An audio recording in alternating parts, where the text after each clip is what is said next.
Hezbollah ने अपने शीर्ष अधिकारी की मौत के बाद इसराइल पर 30 से ज्यादा रॉकेटों से हमला किया है। यह रॉकेट हिजबुल्लाह ने इसराइल के ईन जेटम शहर पर दागे हैं और आईडीएफ के बेस को निशाना बनाया है।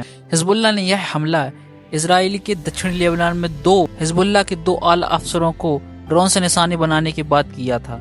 हिजबुल्लाह ने इसे ज़ियोनी आक्रमण का प्रतिशोध बताया है। वहीं इसराइल की सेना ने कहा है कि आईडीएफ ने उन स्थानों पर तोपखानों से जवाबी कार्रवाई की है जहां से रॉकेट लॉन्च किए गए। वहीं संयुक्त राष्ट्र एजेंसियों ने इसराइल पर यह आरोप लगाया है कि उसने जानबूझकर गाजा की खाद्य सामग्री को रोक दिया है। फिलिस्तीनी शरणार्थियों के लिए संयुक्त राष्ट्र एजेंसी का कहना है कि इसराइल अधिकारियों के हालिया प्रतिबंधों के कारण 1.1 मिलियन फिलिस्तीनियों के लिए खाद्य शिपमेंट इजरायली बंदरगाह पर फंस गया है, क्योंकि गाजा में अनुमानित 25% से अधिक परिवारों को विनाशकारी भूख का सामना करना पड़ रहा है।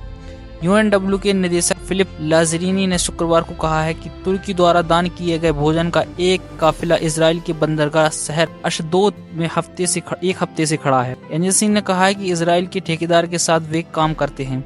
उसे इसराइल की सीमा शुल्क अधिकारियों से एक फोन आया। उन्होंने किसी भी यूएनआरडब्ल्यू सामान को संसाधित न करने का आदेश दिया गया है। वहीं गाजा पट्टी के सबसे दक्षिणी शहर रफा पर हवाई हमलों में कम से कम 28 लोग मारे गए हैं। एसोसिएटेड प्रेस ने कहा है कि प्रत्येक हमले में 3 परिवारों के कई सदस्यों की मौत हो गई, जिनमें से 10 बच्चे भी शामिल थे, जिनमें सबसे छोटा सिर्फ 3 महीने का था। वहीं मिस्र के एक अधिकारी ने द गार्जियन को बताया है कि किसी भी परिस्थिति में भागने वाले फिलिस्तीनियों को सिनाई प्रायद्वीप में सीमा पार करने की अनुमति नहीं दी जाएगी और उन्हें मिस्र की धरती पर स्थानांतरित करने का कोई भी प्रयास मिस्र और इजराइल के बीच शांति समझौते को ध्वस्त कर देगा। वहीं रफा की आबादी अब लगभग 1.5 मिलियन से अधिक हो गई है। यह गाजा की आबादी का लगभग 3/4 है, क्योंकि लोग गाजा में अन्य जगहों से लड़ते हुए भाग रहे हैं। वहीं लाल सागर से यमन के हौती विद्रोहियों का कहना है कि अमेरिकी हमलों में उनके 17 से अधिक जवान मारे गए हैं। राज्य अमेरिका ने गुरुवार को एक पुष्टि की कि उसने सेना ने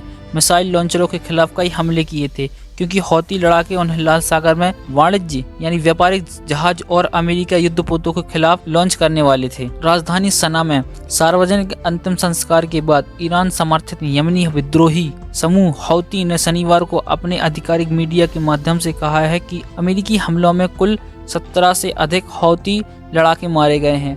हौती आधिकारिक मीडिया ने कहा है कि अमेरिकी ब्रिटिश आक्रामकता की बमबारी के परिणाम स्वरूप शहीद हुए राष्ट्र और सशस्त्र और सुरक्षा बलों के कई शहीदों के शवों को आज सना के माध्यम से एक गंभीर अंतिम संस्कार जुलूस में ले जाया गया है। वहीं एक आधिकारिक बयान के अनुसार यूनाइटेड स्टेट्स सेंट्रल कमांड बलों ने शनिवार को यमन में 2 नौकाओं और मिसाइल साइटों पर हमला किया है। वहीं पिछले महीने गाजा सिटी में लापता हुई 6 साल की एक लड़की को उसके कई रिश्तेदारों और उसे बचाने की कोशिश करने वाले 2 पैरामेडिक्स के साथ वह मृत पाई गई। हिंद रजब अपनी चाचा चाची और 3 चचेरे भाइयों के साथ भाग रही थी जब जिस कार में वह यात्रा कर रहे थे वह इजरायली टैंकों के सामने आ गई और वह आग की चपेट में आ गई।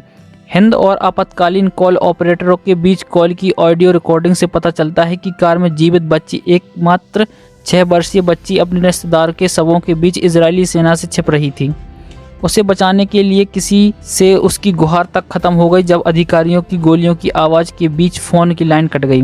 फिलिस्तीनी रेड क्रिसेंट सोसाइटी के पैरामेडिक्स शनिवार को उस क्षेत्र तक पहुंचने में कामयाब रहे जिसे पहले एक सक्रिय युद्ध क्षेत्र के रूप में बंद कर दिया गया था। उन्हें कल किया कार मिली जिसमें हिंद यात्रा कर रही थी। इसकी विंडस्क्रीन और डैशबोर्ड टुकड़े टुकड़े हो गए थे। गोलियों के छेद चारों ओर बिखरे हुए थे। एक पैरामेडिक ने पत्रकारों को बताया है कि हिंद कार के अंदर पाए गए 6 शवों में से एक था, जिनमें से सभी पर गोलाबारी के निशान थे।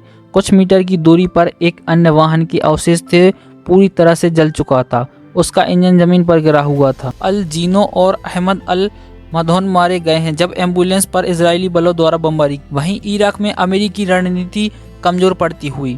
इराक का कहना है कि अमेरिकी हमले सरकार को अमेरिकी नेतृत्व वाले गठबंधन के मिशन को समाप्त करने के लिए प्रेरित कर रहे हैं। अक्टूबर में गाजा में इजराइल हमास युद्ध शुरू होने के बाद से इराक और सीरिया में कट्टरपंथी ईरान समर्थित सशस्त्र समूह और क्षेत्र में तैनात अमेरिकी बलों के बीच लगभग दैनिक हमले देखे गए हैं। इन हमलों में 40 से अधिक ईरान समर्थित लड़ाके शहीद हुए हैं। वहीं उस समय इराक की पॉपुलर मोबिलाइजेशन फोर्सेस एक सुरक्षा बल जिसमें ईरान समर्थित समूह भी शामिल थे। उन्होंने कहा है कि इनमें उनकी लड़ाके और डॉक्टरों सहित कुल 16 सदस्य मारे गए हैं और वहीं सीरिया में हुए हमलों में 23 से अधिक लोग मारे गए हैं।